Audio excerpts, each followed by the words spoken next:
मनुष्य इस संसार में आके अपने ज्ञान, अपनी बुद्धि, विवेक, कर्म के द्वारा अनेक अनेक कर्मों को करता है, लेकिन अपने विवेक, ज्ञान वहीं तक पहुंचाते हैं मनुष्य को जहाँ तक उसको परिवार से, माता पिता के रक्त से, समाज से संस्कार मिले हैं। लेकिन समाज के संस्कार, माता पिता के संस्कार क्या बताते हैं? ये तुम्हारा है, ये तुम्हारा नहीं है, तुमको ये पाना है, तुमको ये छोड़ना है, ये अच्छा है, ये सही है, ये गलत है। तुमको संसार का ये रास्ता बताते हैं। लेकिन फिर कभी जीवन में देव योग से और तुम्हारे संचित पुण्यों से जीवन में किसी काल में जब तुमको सतगुरु की प्राप्ति हो जाती है तो तुमको वो दिव्य मार्ग बताते हैं कि तुम वेद का अनुसरण करो, वेद के मार्गों का अनुसरण करो। और यदि तुम वेद को नहीं जानते हो, वेद के मंत्रों को नहीं जानते हो, तो ऐसे आचार्यों का, वेद के मंत्र दृष्टाओं का सानिध्य लो, उपनिषदों का ज्ञान लो, शास्त्रों को, पुराणों को पढ़ो और उन्होंने बताए मार्ग पर चलो। यदि तुम शास्त्र के बताए मार्ग पर चलोगे, वेद के सानिध्य में जाके यज्ञादि कर्म करोगे और गुरुजनों के बीच बैठकर सत्संग श्रवण करोगे, उनकी वाणी सुनोगे, तो तुम देह के सुख भी भोगोगे और आत्मा के सुख भी भोगोगे।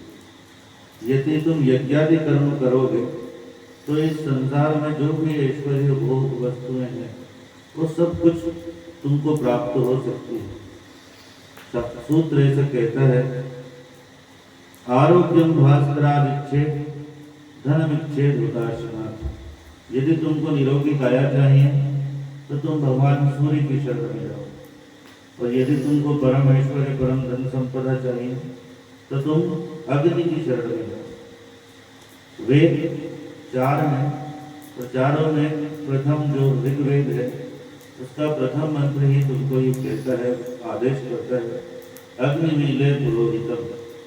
आप अपने पुरोहित को, अपने ब्राह्मणों को आगे करके और अग्नि के सानिध्य में जाओ।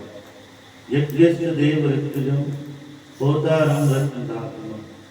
ऋत्विजों सहित, अपने आचार्य सहित अग्नि की शरण में जाओ और यज्ञ करो तो दिव्य रत्नों की प्राप्ति करोगे। यही संसार की गृहस्थों की, सब जनों की कामना है कि उनको संसार के सब भोग ऐश्वर्य प्राप्त हो। और यदि सदगुरु की शरण में जाके बैठोगे, उनकी वाणी श्रवण करोगे तो धीरे धीरे धीरे धीरे ठीक ऐसे ही है कि जैसे जंग लगे लोहे को अगर चमकाना है और लोहे को सोने में बदलना है तो पारस पत्थर उस पर अगर तुरंत लाके रगड़ने लग जाओगे तो लोहा सोना नहीं बनेगा, क्योंकि उस पर कीट लगी है। ऐसे मनुष्य के मन पे भी जन्म जन्म की कीट जमी है। तो गुरु की वाणी से रोज रोज, गुरु की वाणी क्या करती है? जैसे रेजमान लोहे को रगड़ रगड़ के चमका देता है, साफ कर देता है, जब लोहा शुद्ध हो जाता है तो उस पर अगर पारस का स्पर्श हो, लोहा सोना हो जाता है। ऐसे ही जो जीव इस संसार में बार बार जन्म लेता है, मृत्यु को प्राप्त करता है, जन्म लेता है, फिर माँ के गर्भ में जाता है, बार बार दुख भोगता है और फिर ये सोचता है कि ये संसार दुखालय है, मैं फिर जन्म नहीं लेना चाहता हूँ। लेकिन अपने कर्मों के बंधन से बंदा पुनः जन्म लेता है, फिर दुख भोगता है और फिर इस संसार में आता है।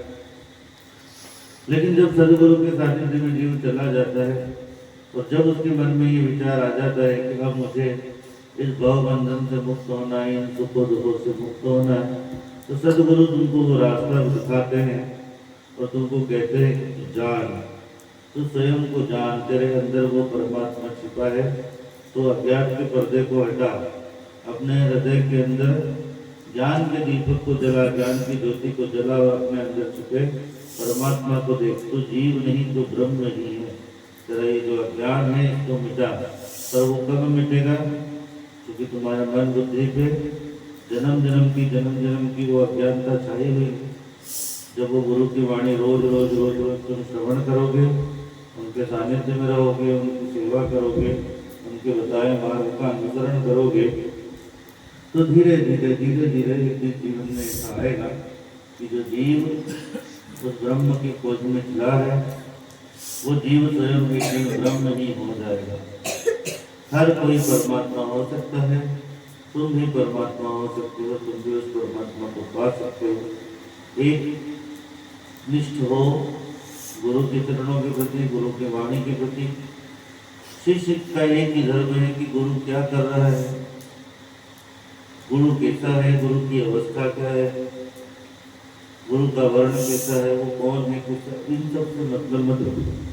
तुम्हारे लिए एक ही चीज की है कि गुरु क्या कह रहा है। तुम यदि गुरु की वाणी को पकड़ लो अपने जीवन में, उसी को मंत्र बना लो। जैसे श्लोक में तुमको समझा था ना कि ध्यान मूलम गुरोर मूर्ति, तुम गुरु की मूर्ति का ही ध्यान करो। ध्यान मूलम गुरोर मूर्ति, पूजा मूलम गुरोर पदम, गुरु के पद की ही पूजा करो। यहाँ ऐसे जरूरी नहीं कोई शरीर, भाई गुरु का भी शरीर है, मानव शरीर है, एक दिन वो संसार से चला जाएगा, फिर बोलोगे कि अब किसकी पूजा करनी। संसार में जो भी तुमको ज्ञान दे रहा है, जहाँ से भी तुमको ज्ञान मिले, मनुष्य ही नहीं किसी जीव से भी यदि ज्ञान मिल जाए, उसके कर्मों से, उसकी वाणी से, तो समझ लो ये गुरु ही है। जहाँ से भी जीवन में संसार में ज्ञान प्राप्त हो जाए वो गुरु। तुमको जो सत्य का मार्ग दिखाए वो गुरु। गुरु देह रूप से, गुरु का मूल स्वरूप है वाणी, गुरु ज्ञान का स्वरूप है। इसीलिए कहा जाता है कि गुरु जन्म जन्मांतरों में भी साथ नहीं छोड़ते। आज इस संसार में कोई शरीर गुरु है, तुम फिर संसार में जन्म लोगे, फिर किसी रूप में कोई गुरु आएगा, शरीर धारण करके उसको ज्ञान उपदेश करेगा, तुमको परमात्मा के मार्ग से जहाँ तक तुम छूटे थे वहाँ से तुमको और आगे ले जाएगा। तो गुरु के पद का ही पूजन करो। मंत्र मूलम गुरोर वाक्यम, और गुरु के वाक्य को ही मंत्र मान के निरंतर उसको जीवन में उतारो, जपो। तो मोक्ष मूलम गुरु कृपा, गुरु की उस वाणी से, गुरु की कृपा से तुम परम पद को पा जाओगे, तुम परम गति पा जाओगे, तुम मोक्ष के अधिकारी हो जाओगे। आप लोग ब्राह्मणों के, गुरुजनों के सानिध्य में रहते हो, तो इसलिए आपको ऐसा दिव्य मार्ग मिलता है वेद शास्त्र का बताया वो मार्ग। और ये आज इन 3 दिनों में आपके घर में ये जो दिव्य अनुष्ठान संपन्न हुआ, सारी वेद की, शास्त्रों की बताई हुई दिव्य विद्याओं की आराधना का मार्ग है, जो आपको परमात्मा के शरण में ले जाता है। दिव्य शक्तियों का आवाहन होता है और दिव्य चेतना का संचार आपके जीवन में होता है। इससे आपके मन, बुद्धि, जीवन सबका विकास होता है। आप सत्य के मार्ग पर चलते हैं और सहज ही आपके जीवन में वो जो चेतना अवतरित होती है, जो आपको सत्य के मार्ग की तरफ ले जाने के लिए प्रेरित करती है। और आप जो जीवन में दुष्कर्म कर रहे हो, पाप कर्म कर रहे हो, भक्षण कर रहे हो, जो भी न करने योग्य कर्म है, अगर आप उनको कर रहे हो तो आपको उनसे छुड़ा के अच्छे मार्ग पे अच्छे कर्म करने के लिए प्रेरित करता है।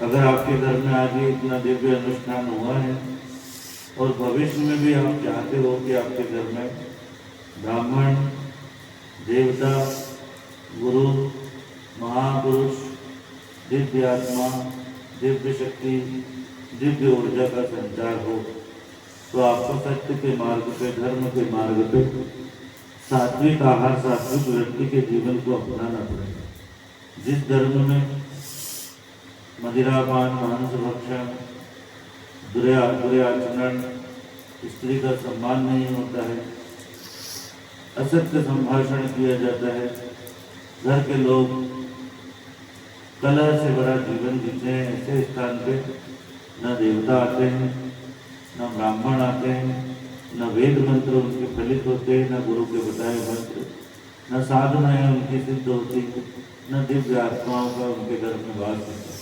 फिर ऐसे लोगों के घर में प्रेतात्माएं वास करती है, दुष्टात्माएं वास करती है और उनको गलत गलत मार्ग पर चलाती है। अपनी शक्ति के अनुसार, अपनी बुद्धि के अनुसार, अपने बल के अनुसार उनका अनुसरण कराती है और ये जीवन तो उनका बुरा बीतता ही है, अंत में भी उनको वही प्रेत योनियों में ही भटकना पड़ता है। इसलिए ये जिस तरह से आप 3 दिन तक सब लोग संयम से, ध्यान पूर्वक, इतनी श्रम करके, तन से, मन से, धन से, कर्म से, वाणी से समर्पित होके भगवान की, भगवती की दिव्य शक्तियों की आराधना की है, मन से ही संकल्पित हो जाना कि ये जो 3 दिन का क्रम है, ऐसे ही हम अपने जीवन में हमेशा ही सत्य के, धर्म के, वेद के, शास्त्र के, ब्राह्मणों के और गुरुजनों के बताए मार्ग पे चलते रहेंगे और इस जीवन का भी कल्याण करेंगे और अपने अंदर बैठी उस चेतन आत्मा का भी कल्याण करेंगे। जब तक जिएंगे महान कर्म करेंगे और ये संसार से जाएंगे तब भी महान गति को प्राप्त होंगे। ऐसा मन में विश्वास करके निरंतर सत्कर्म करते रहना। आप सबको परमात्मा सद्बुद्धि दे, सद्मार्ग दे, सद्ज्ञान दे और सत्कर्म पे चलने के लिए प्रेरित करे। आप सबको इस शुभ कर्म के लिए बहुत बहुत बधाई, बहुत बहुत शुभाशीर्वाद। आइए अब हम सब मिलके इस दिव्य अनुष्ठान की पूर्णाहुति करते हैं।